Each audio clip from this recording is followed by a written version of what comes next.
on today's episode of Behind the Mic. So in order to achieve this, they have worked very closely with the provincial and federal health authorities. The leadership of the university created 12 task forces. So this will include a bunch of new rules for daily life.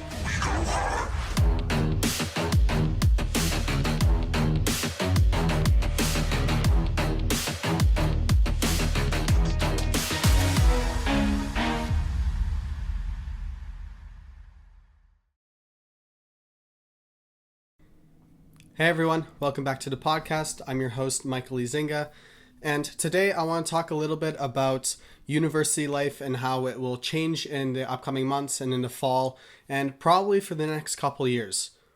Because university life will change to become something new as we know it. And I think it's important to be aware of these changes because university, for most people, is a life-changing experience and it means a lot to them and it can bring a lot of value. And people want to be up to date on how this can change.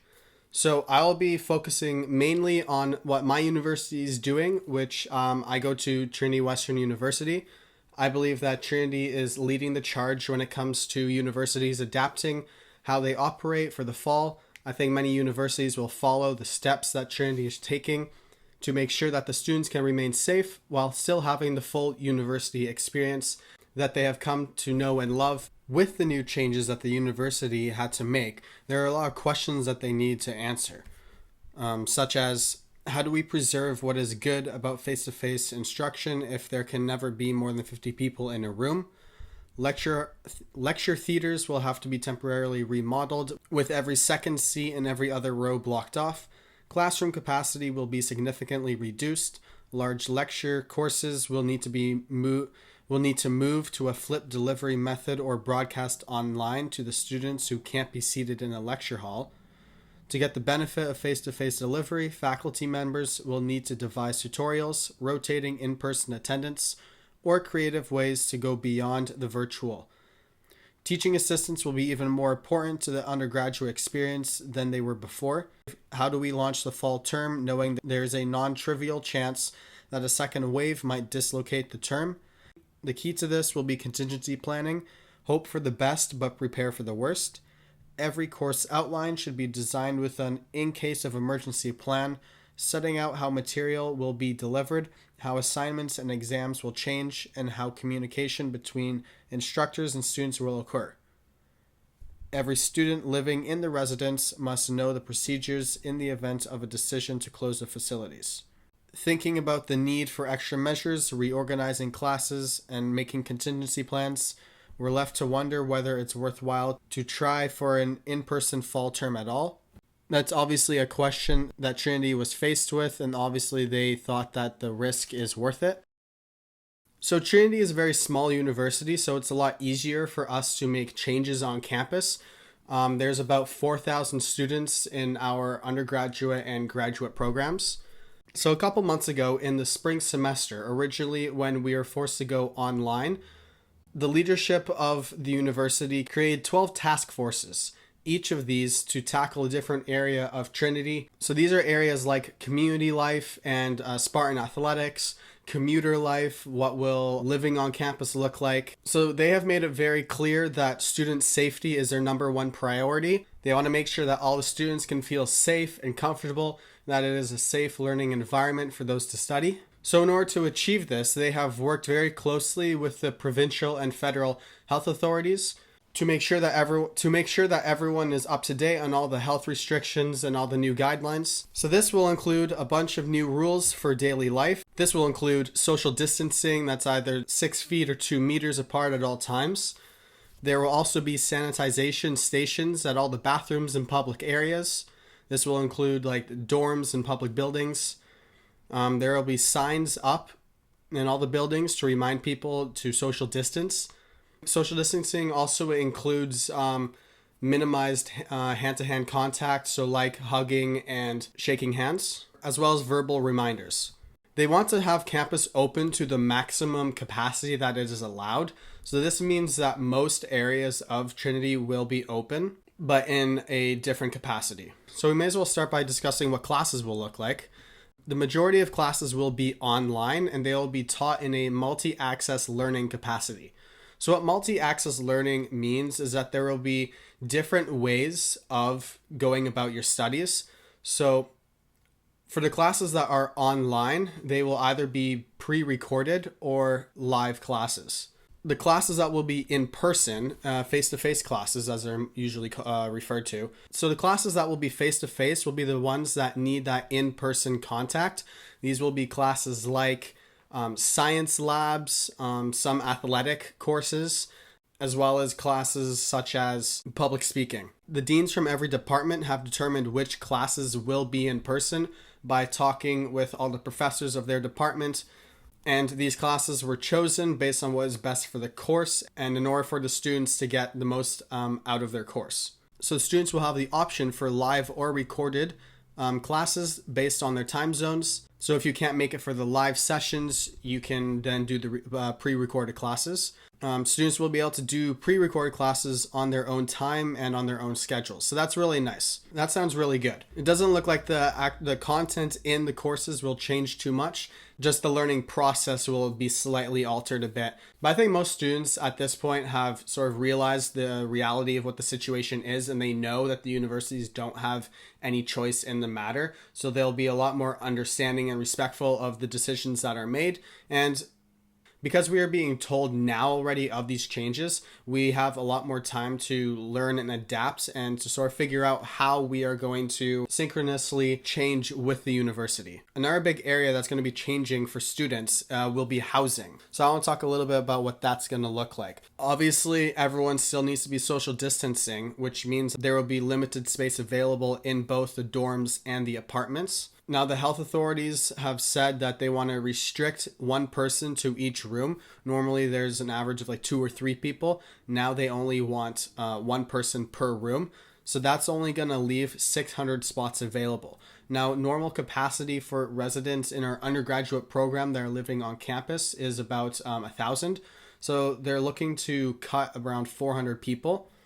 So this means that they'll need to prioritize which students get a spot to live on campus. So you might be asking, how do they choose which students get to live on campus and which ones don't? So the priority goes to students who have face-to-face classes. So the students who need to be on campus already will get the number one priority because that makes the most sense. Following up after those people, it'll be Spartan athletes because they still need to train and they're still on scholarships. And then it'll be international students. Now, the reason why they want international students to come is because they still want to encourage people from all over the world to come to Trinity. Despite these new measures and these new regulations, they want to make it clear that Trinity is still open for everyone. And it doesn't matter who you are. Everyone is welcome. Doesn't matter what country you are from. They want people from the whole world to come. Because Trinity is a very diverse university. We have people from, I think, like almost every continent in the world, and they don't want to lose that, which makes perfect sense. And then for commuter life, so as it pertains to commuter life, the campus will be open for commuters. The collegiums will be open for regular hours and regular days. The daily capacity has not been set yet because that's a little more difficult, because during the day, the amount of people that are in the collegiums changes like every hour, because there are certain parts of the day where the entire building is packed full of people, but there's also other days where there'll only be like 5 or 6. Then there are also other times during the day where there's only like 5 or 6. So it'll be interesting to see how they come up with these new regulations, but for now we just have to wait and see. A couple of weeks ago we got an announcement from Canada West relating to how the sports season will go. A couple of weeks ago, we got an announcement from Canada West where they talked a little bit about how the sports season will go in the coming year. They announced that there will be no sports for term 1, which is the fall season. That sports will most likely continue starting January 1st. Now, they need to make a decision as to whether that will happen or not by around the middle of October. So this means that it's only the soccer season and championship that are canceled.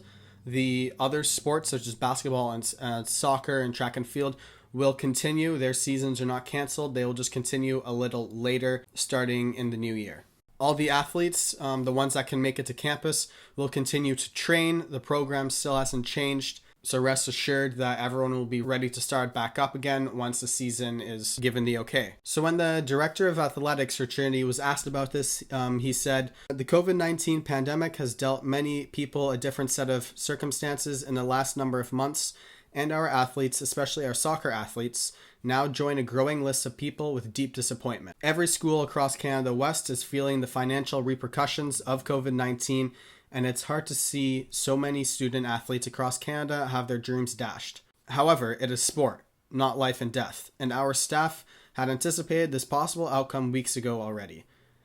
While Canada West seasons and championships have already been cancelled, the ability to train following health and safety protocols has not been taken away, nor has the possibility of an exciting exhibition schedule against great rivals who will hopefully be up and running. It is times like these that our complete championship approach really shines, as we have never said that sport is the only purpose of athletic achievement. Within the excellent academic context, sport at TWU develops leadership, character, faith, and personal wellness. These areas will not only have more time to be developed, but our dedicated coaches and staff." So it looks like COVID-19 has thrown in a small wrench into the works, but it doesn't look like the sports program will be the biggest area that is impacted by the new health regulations and safety protocols. One of the areas that's probably least affected is the graduate program. So the graduate program will not change much because a lot of it is online already. The biggest change will be for those students who are on campus, as they will likely either won't be able to make it back onto campus, or they'll be doing online classes for the most part. If we're really going to get serious about talking about health and safety protocols, we need to discuss how the cafeteria will work and food safety. So they just announced that all food services will be open to the students. Now we've got 2 cafeterias and a cafe open on campus. Now this will only include 1 person servings at a time. Obviously, you will still need to social distance, especially when you're eating. So at all the tables and in the lineups for food, everyone needs to be social distancing. There will be no buffet style. Like I said, it'll be 1 person servings. It'll be handed to you. There will be multiple hand sanitizing stations available for both the students and the staff who are making the food. Right now, they have a couple developers creating an app that will allow students to order online and pick their food up. So this will prevent lineups and crowds waiting for their food, which is always good. So if we go over to another university, this is coming from the Rockefeller University, where they implemented social distancing guidelines in early March of 2020. So what this included is no in-person face-to-face meetings. All employees had to use their phones for calls. They had to do online conferencing or communicate through email or instant messaging to conduct business, even if they were in the same building or department. They say here in their social distancing guidelines, if in-person contact is unavoidable, the interaction should be for a minimum period of time in a large area room, and individuals should maintain at least 6 feet of separation from each other. Employees must wear a face covering that covers nose and mouth. So it looks for the most part that the other universities are doing the same thing when it comes to social distancing rules. Students are also not allowed to have person-to-person contact, such as shaking hands, fist bumping, and hugging. They also say that many of the outdoor activities will either be canceled or recreated. They are telling students that they should avoid all public transit if possible, avoid recreational or other leisure classes, meetings, or activities. They even go so far as to say that students must only use their knuckles to touch light switches and elevator buttons and things of that nature. Students must wash their hands frequently with soap and warm water for at least 20 seconds or use hand sanitizer when hand washing is not possible. No gatherings of more than 50 people will be allowed. Food service that's heavy on packaging, people must wash their hands. They must check for fevers, coughing, nausea, and do self-wellness checks. Self-isolate if required. And they must wear a mask if they have a cold. Really, what all this means is that the health authorities are working very closely with the leadership teams of the universities, and they all have the priority that students are going to be kept safe, which is very nice to hear. Hopefully, these changes won't have too much of a drastic effect for the students and their learning outcomes. The part that's difficult is that the rules are constantly changing like every week. So every week there are new meetings to go over things again and again and again. And there's new guidelines and new safety protocols. So I'm just going to be honest. I don't think these regulations are going to be followed at all by students. Like they're not easy to enforce. The other day I went into a cafe right down the street from where I live, and I walked right past the senior lady when I was going through the door, and she didn't care. I didn't care. No one from the cafe said anything. There were people sitting at all the tables. Nobody was social distancing. Like, I think that the general public really do not care about any of these guidelines that are happening. And like I said before, it's like almost impossible to enforce, because like, what do you do if people do not follow the social distancing guidelines? Because if they do not follow these guidelines, can the school be shut down halfway by the health authorities of the province? Will people be snitching on fellow students if certain people are not social distancing? Are we going to have that? Are we going to have that on our campuses? Hopefully it's only for the next couple months and that can be done by the new year. But I am concerned at how this will affect students' community life and their grades. Like, will some students be discouraged by the new changes because some cannot study online and they struggle a lot and they need that face-to-face in-person contact? So we'll see how it goes. Hopefully these changes won't negatively impact the students, because there was a group of students from Providence College, which is a Catholic school in Rhode Island. And they were spotted partying on May 16th on a street where lots of off-campus housing is located.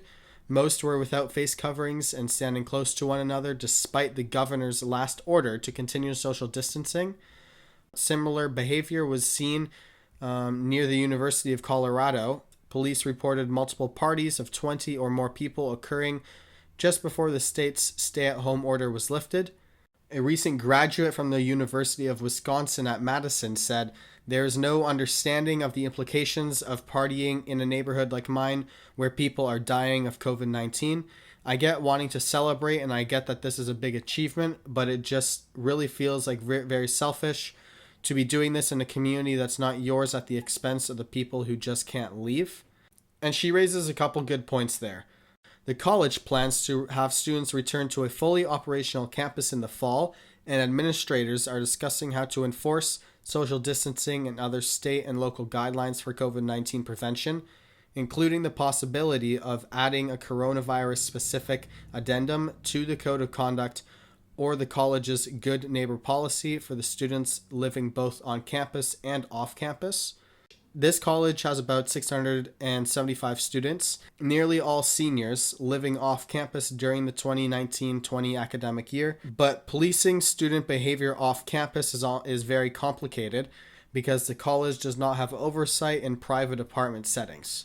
Martha Compton, who is the president of the Association of Student Conduct Administrators, compared colleges' social distancing enforcement plans to the way some campuses have banned the use of tobacco products by educating students from a public health standpoint first, and only reprimanding for repeat noncompliance with conduct codes. Colleges will not be successful in promoting good behavior if they have an initially derisive response.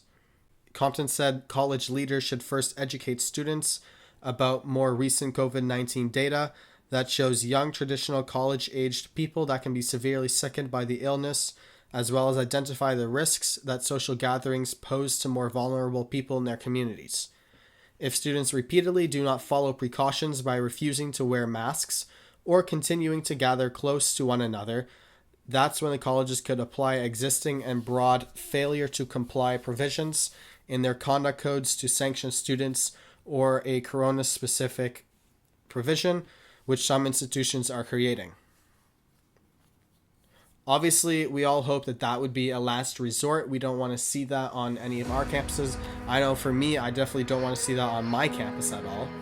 So we'll see how it goes in the coming weeks and the coming months as we come closer to the new school year. But that is it for today. I hope you guys enjoyed. Let me know what you think. As usual, please share the podcast so that we can continue to grow, and I'll see you guys in the next episode. generation.